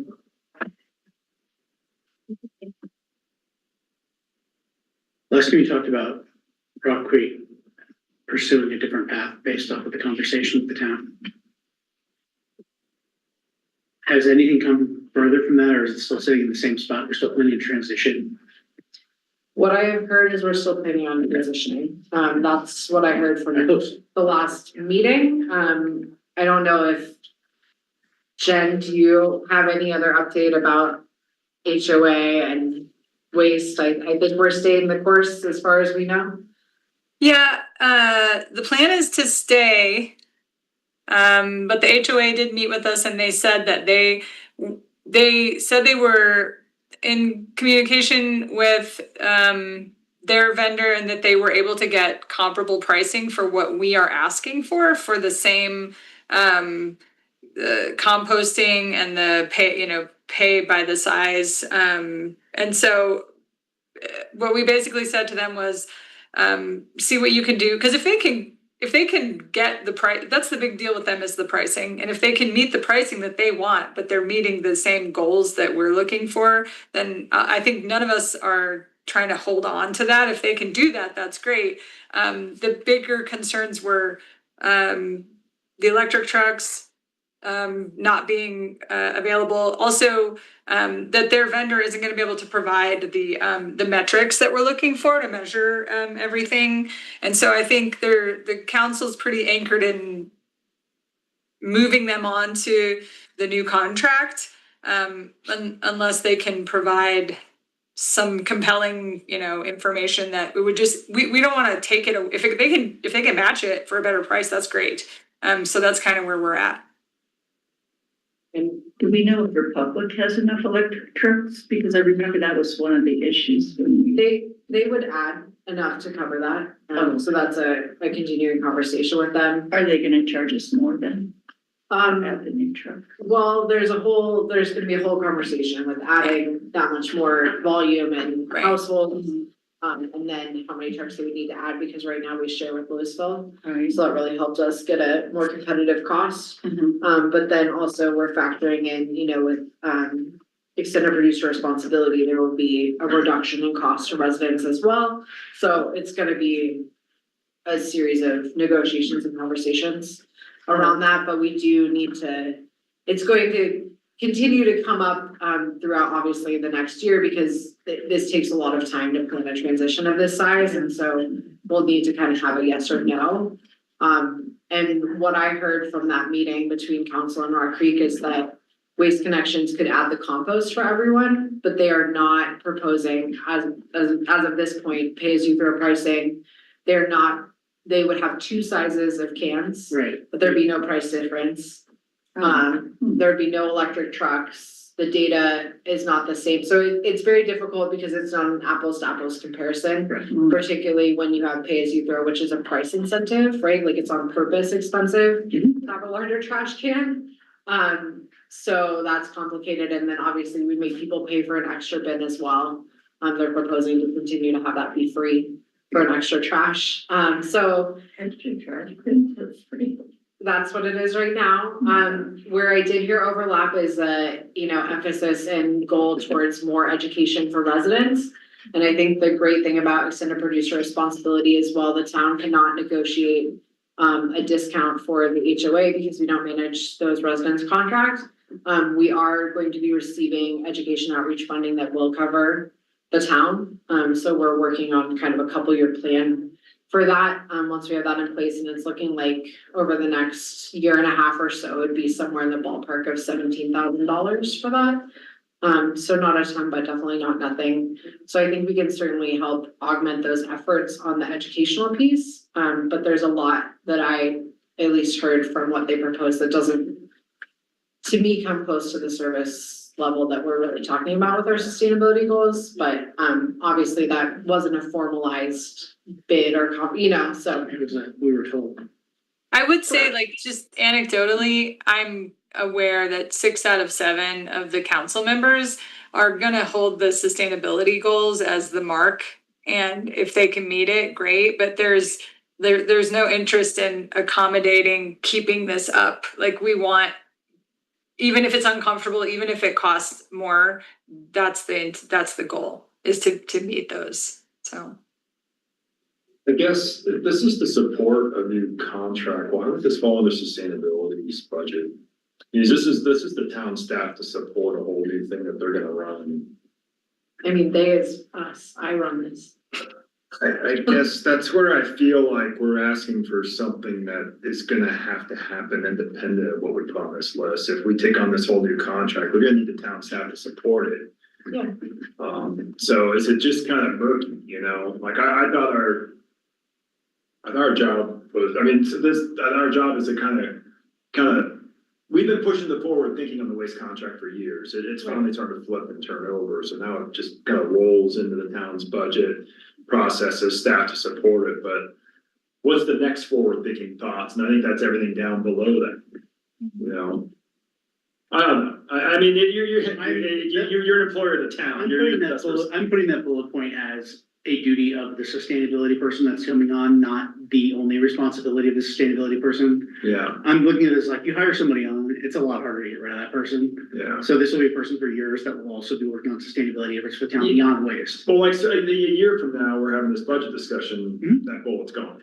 Right. Because they're now just, They're on board. it's other town staff person. Yeah. So that's my whole, yeah. Just like many of the other things we talked Yeah, about, so yeah. we went back to, like the natural gas offsets, that was an ACES suggestion, that's just in the budget. The Green Star schools, that was, something that we asked for 1 year, now it's just in the operating budget, and we don't. I mean, it all gets presented again, nothing is a guarantee, right? But once you do it, presumably it kind of stays in there, but it doesn't, I think it's still relevant, I guess. Okay, all right, I mean, you're the best person to answer the questions. Well, and for better or for worse, managing the waste contract and everything associated with it has fallen under sustainability here, so. Yeah. They would work on that, but I agree with Miles that, especially before things really kicked off, they would have some additional capacity to help us in these other pieces too, would be the goal. Cause there's plenty of things to do. I mean, I don't know, back to my intern suggestion, I mean, it seems like that you and your team there's so much summer stuff going on, from sustainability events to Claire. I mean, it seems like it'd be an awesome summer intern position under the sustainability team that you could really leverage a lot of, just that they basically be a gopher. They go out and get data and report things back to you.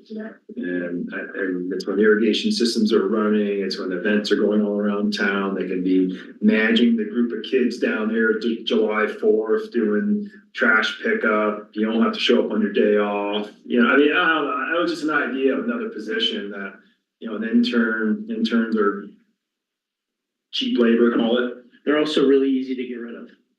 In terms of a position. It would be a summer only intern position. I get it, but you're saying to replace the top bullet point? No, in addition- this is Oh, separate, okay. this is separate, I'll not make sure it's number not- one. yeah. Number one is. So if you add, But I'm just talking just a summer intern, Memorial Day to mid-August when CU is on break.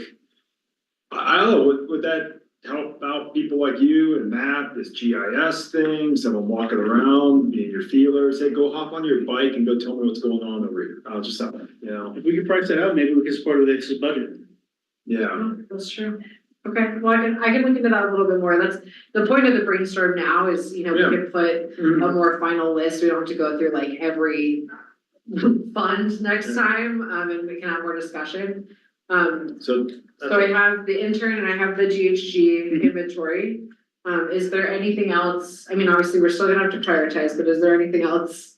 Trash cans. New trash cans for the parks, is that what you're looking Yeah, trash cans. at? Consistency with trash cans? Yeah, Well, I mean, since Vargas doesn't separate them. Well, that's the whole, we have that's to the kind of joke, stupid, right? There's a recycling and there's Yeah. the trash And then side, and it's just all going in the same thing. Yeah, and City of Boulder is, I mean, they have like the best, fanciest cans ever. I'm not Still it's proposing trash. Okay. It's still on It's been on for multiple years, So so. Bowler actually, so the guy has 3 separate bins in the back of his truck and or person and they just dump it? Yeah. Well, because it's so contaminated, like you would think that having separated things or Yeah. different like, public bins are just notoriously difficult. I haven't seen it done well, other than, was it Nikki who found, I don't know about that one in like Belgium or wherever, that was like the talking. Oh, yeah. That was cool. So if we really wanna get fancy, I don't know if those work better, but they're more fun. So are you looking for any other brainstorming? Do you have any AD or Patrick, you've been quiet, any ideas you wanna add here? Is he still on? Yeah, sorry, guys, I'm here. It's been a little hard over Zoom, but I've been Yeah, no mostly worries. following. What's I'm your also- thoughts on all this? Yeah, I'm also working on some pain here that's kind of making it hard. I kind of like the idea of an intern. I think some additional help in this would makes a lot of sense to me. Other than that, overall, I mean, I think the large scale kind of nature of the budget I like, but I also do agree that I feel like without kind of concrete metrics to track, it becomes really difficult to validate our success. So yeah, those are kind of my general thoughts. Sorry, I don't have more to add. Well, So were you helping, did you want our help kind of so I scaling think back next that list? meeting I think we're kind of out of time this meeting, because we have 2 more items, right? Yeah. Maybe a little bit more time, We have just, 7. okay. We're doing good. We're doing Okay, good. good. We're doing good. Just to go on to the next steps, so the next meeting, I think, will be really the narrowing down as Okay. the most Mhm. important. I'm happy to bring it back and talk about it more. And then the June 22nd, that'll be when ACES has a chance to talk to council. An agenda item for next meeting will be like, what do you want to talk about with council? Almost always budget is one of those things, to advocate for the things you think are most important. It sounds like we do have one more time, so if anyone has additional thoughts, that's great, or I will update this list, bring it next time. And we can, like, I think narrowing it down to like a top 2 or 3 is ideal. Just because otherwise then I'm probably gonna be asked to do that, and so just understanding kind of like the top priorities is really helpful. Okay, cool. So, anything else on that? Anybody have final thoughts on budget? I have to take a look and do my homework, but Okay. I can put some bullets in me. I guess one question I have, do you ever look at the other towns as to what they're putting on their sustainability budgets as far as like idea generation? A little bit, I could definitely do that more though.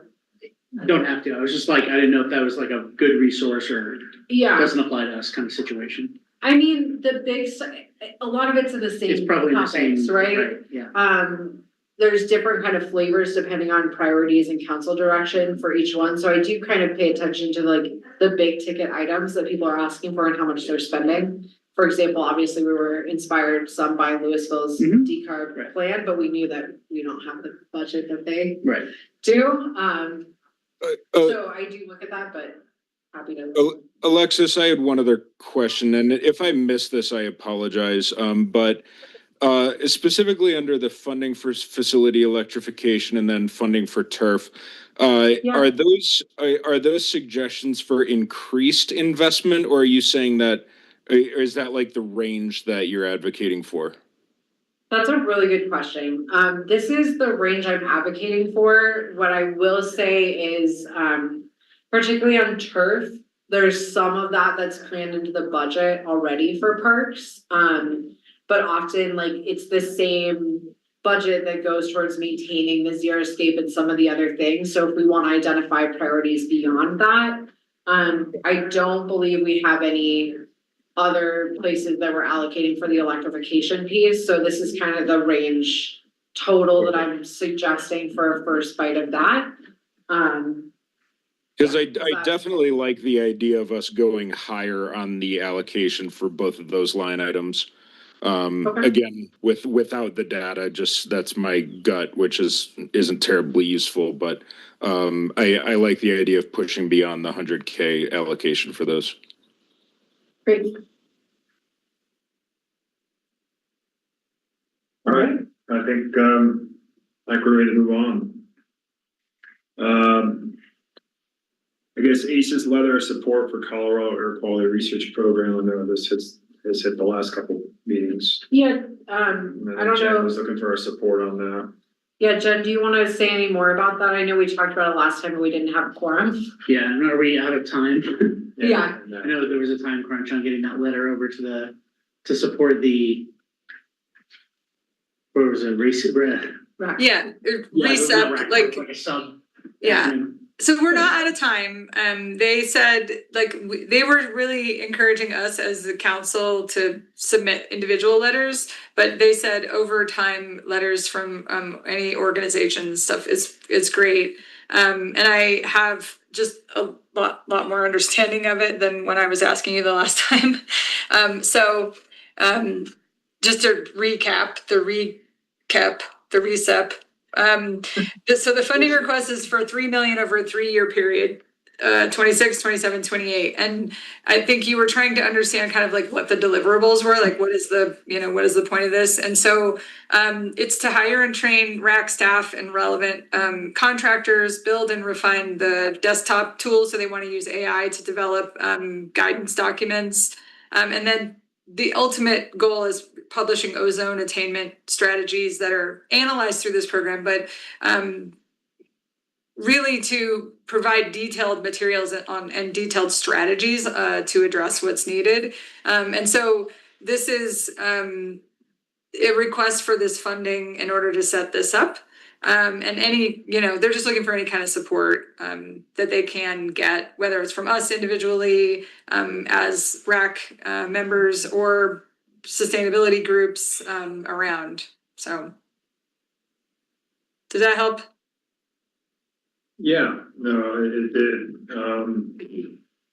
And I think I provided a letter kind of as Yeah. guidance. So you can see what they're asking us to, for people who didn't want to put a lot of thought into it, they were like, here's a template, just, fill this out.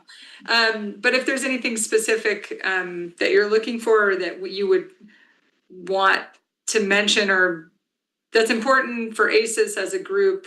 Also, you don't have to do this. But I assume that you would be interested. I think my bigger concern right now with air quality, any EPA, any of the standards that we have is grant funding is being lost, federal funding is being lost. And so these organizations are scrambling a bit, I think, to try to find resources and funding to continue to do the work that they're doing. And they've been really clear from the RAC staff that regardless of what levels might change or reverse behavior starts happening, they're going to hold the line on air quality and any of the standards that exist and continue to work towards increasing those if possible. So I think the need to find other sources of funding has just become really critical for these kinds of organizations. Yeah, I would just to kind of kick this off, like I would say that even if it's just as simple as like using the template and putting ACE's name to it, I'm 100% in support of us doing that. And if we want to modify it from there, that's great. But I would definitely advocate for us submitting. Okay, that's good. Any other comments or questions for Jen? Just super curious. So they're just looking to obtain funding and they're looking to say, hey, this is an important program. We have community support. They're just And- looking for support, not Yeah, financial letters of support from intent. us. Huh. And they didn't, to clarify, like, they didn't ask me to come do this. I'm a member on the council, and I just thought, well, I'm also the liaison for our sustainability group, so let me ask them. And I figured sharing it with all of you means that it would also get out to other folks, other organizations, so.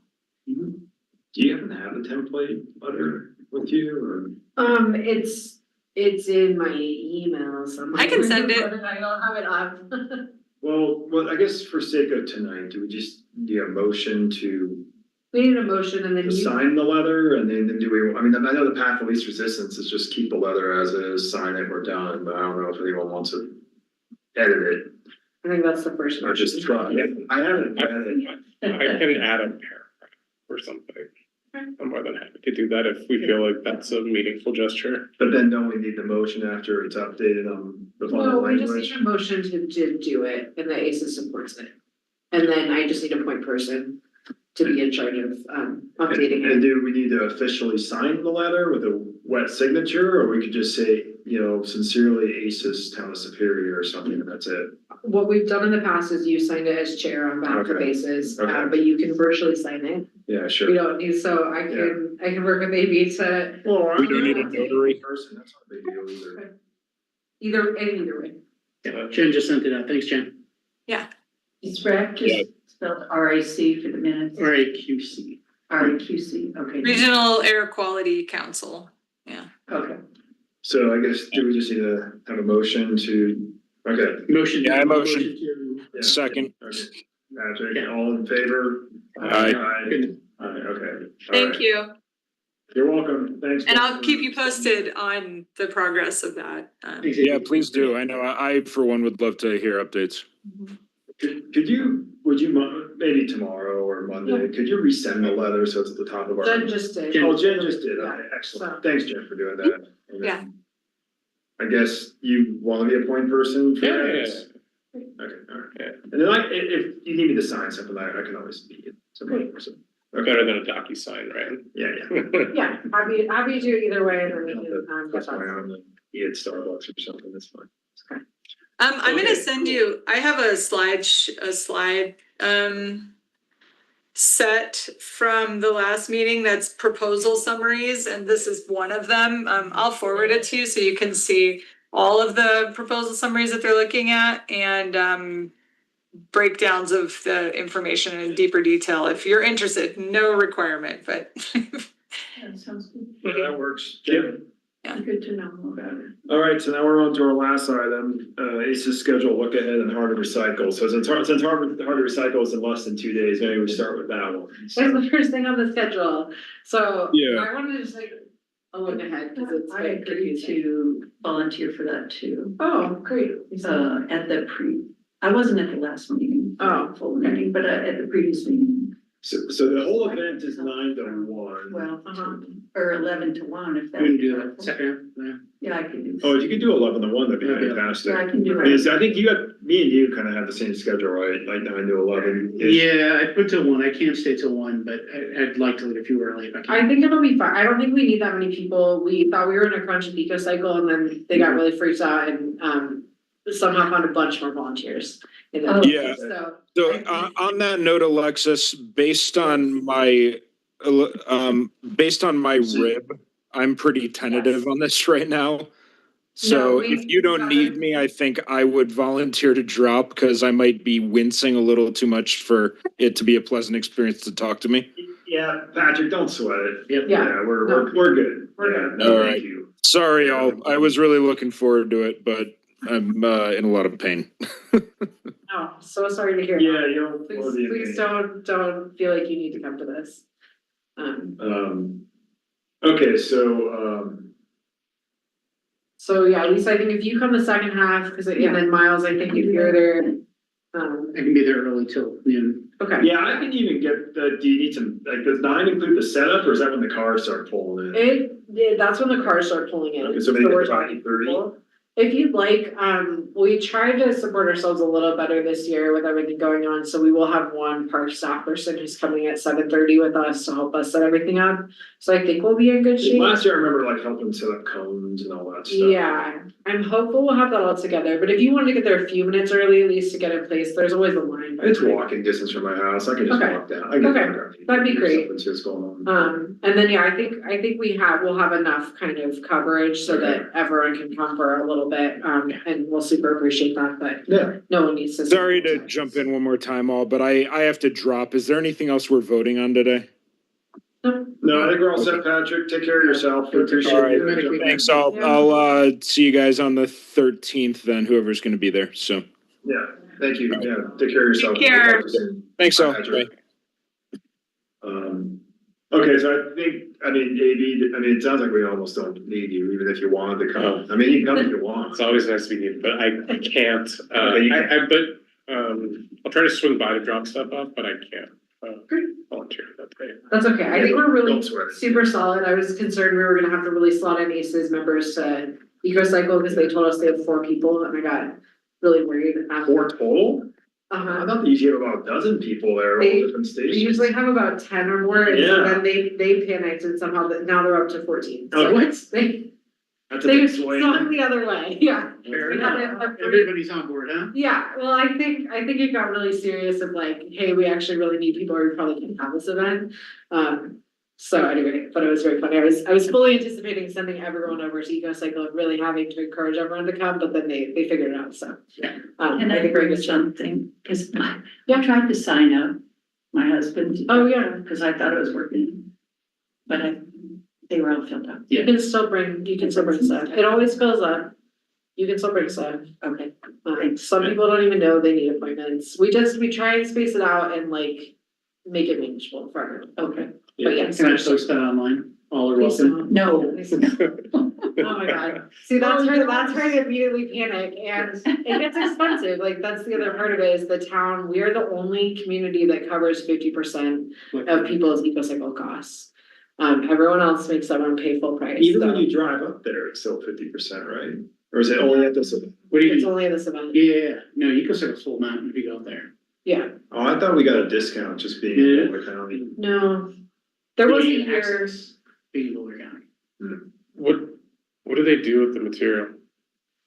various things. It depends on what it is. So they have like various like end markets. So what is it? Blue Star Recyclers does the electronics, so they like repurpose the pieces of that they can. I don't know about every waste stream. Do you know? About where it goes, like what specific area? I mean, Or like- have you ever been to the Charm in Boulder? Hmm. So they have basically bays for all these things and this is a roadshow version of it. But they've got, scrap metal, they've got waste cooking oil, they've got styrofoam, they've got books, they've got mattresses, and they've got electronics, cords, pretty much anything you can think of. Okay, If you go to their site, they also have like an A to Z that you can look up, like what do I do with this material, and it'll tell you what you do with it. But the Hard Recycle website, which was not super well promoted this year, I gotta say, it does have the things on there that like are eligible at this, because they don't do everything at these road shows, like you can't bring a bike to recycle at this road yeah, that show. makes sense. But like, did they discontinue styrofoam this year? Was it blowing away too much last They year? did. It actually has been discontinued for, this will be the 2nd or 3rd year now, Okay. because what they found from events is that it's just, It breaks it down. litters, yeah. It's everywhere. And so, unfortunately, they can't take that on the road. And But- same with like mattresses or some of the things they can take. Right. In Charm, obviously, we can't do that in a roadshow version. But they have various like markets and ways that they recycle those pieces. And then we also have the hazardous waste team from the county there, and that's more about disposing of stuff properly. And like, Super batteries. popular. People feel so much pain. Like it's unbelievable. And that's crazy because as you saw, that's the number one thing in my budget item. We pay for residents to go there year round, and it's free there anytime Oh, because we okay. pay for it. But people really save stuff up for this event. For whatever reason, people love to save stuff up, but we have a postcard where we tell them that they can do this year round as well as promote our water rebates, our electrification and stuff, like any sort of rebates or things we're aware of, are linked from the postcard. So we're always trying to promote that to people, but people love to save it up all year and everything. I don't get any of the town emails, we can move on, but my wife gets all the emails. Well, you can sign up for it. I have signed up, but I It don't just, yeah, it doesn't always work. Okay, well, we can talk about that, because I would like to make sure that you get Yeah, we that can do emails. that. But just broadly here, there's a lot going on this spring, so I just wanted to put this together and have everything in one place for Yeah. the next number of months. Just so that everyone's aware of the details of all the different things happening. We talked a lot about the farm range thing, the May meeting will be the same, we already have some. It's technically 6, by the way, I think it starts at 6. Oh, is it 6? That's Oh, what, sorry. that's what the email says, yeah, I was Okay. gonna double check it. No, I please. mean, I'll probably get there at 5 to help set up, but, I don't know why I have 6 that. to 8. Is it 6 to 8? Yeah, her email says 6 p.m. on the Oh. 13th, so. Sorry, okay. No, no worries. I just don't want people to read that and everybody shows up at 5 and no one's there.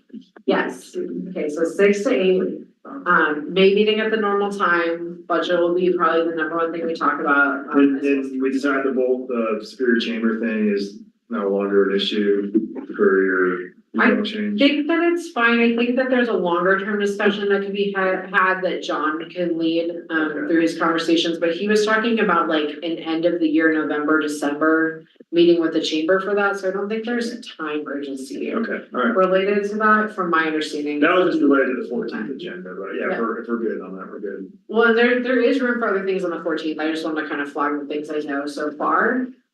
Especially in light of, I just want to make sure that everyone's aware that we are canceling the June meeting. Yeah. Especially given that there's another June commitment for ACES, just to make it manageable for everyone. Yeah, That's kind of my thought. cool. That looks really good. Great. Where are you going in July? I am going to Ireland and Portugal. Yes. Yeah, so Emily will be here, and that'll be wonderful for those of you who have not met Emily. She is great. and Yeah. It's gonna be awesome. I What do think you he think? was on a Zoom call once. Yeah. I felt like we met it virtually. Okay, well, she will, I also think she's gonna come, she's definitely gonna come to the June council dinner, and then I think that she is also planning to come to the May ACES meeting, just to kind of get familiar with how we do things and how it's set up and all that, so you'll be here before that, but she is great, so, Excellent. okay. Anything else? Nope. Anything else, anybody? Motion adjourned. All right, well, I guess we don't, well, the Patrick bailed, so. Okay, so we just leave. We just leave. We just leave. We don't form anymore. We're done. Do you need some sort of proof, man? Yeah. Oh, we need- Oh, I guess, yeah, we got a minute. Do you have any questions on anything we talked about or anything that's gonna help you with your class? No, not really. Okay, all right. Well, thanks for coming. Yeah. Does he need a picture? Does he need a picture for Mr. McCoy? Yep. Yes. Jen, do you wanna be in the background? You can take it with you. Sure, if you want, if it's not complicated, but I don't need I'll to. put Jen on the highlight. Like expand hers up there, so. it's- Oh, yeah. Are we adjourned? We're adjourned. We're adjourned. That's all. 7:23, we're done. Spotlight room. I was just with Mr. McCoy. Jen, Alright, we made you really big. I'm just gonna clear. Okay. Jen, this is If you it. have a phone or something, I can take a picture of you all. Okay. Great. It's you, if you wanna go, you gotta go with them. You go right under your. You're kind of like fake, put your arm around. Jen, hold your arm up. Alright, hold on, I gotta get some. If I can see. Perfect. All right, cool. Well, thanks for coming. Yeah, you're welcome. Yeah. Thanks, Jen. Thank you. We wanna see those shirts at the next meeting. Okay. I'm gonna be wearing it in my sleep. Bye. Look like Boulder County treasurer. Oh, for her, oh, she's.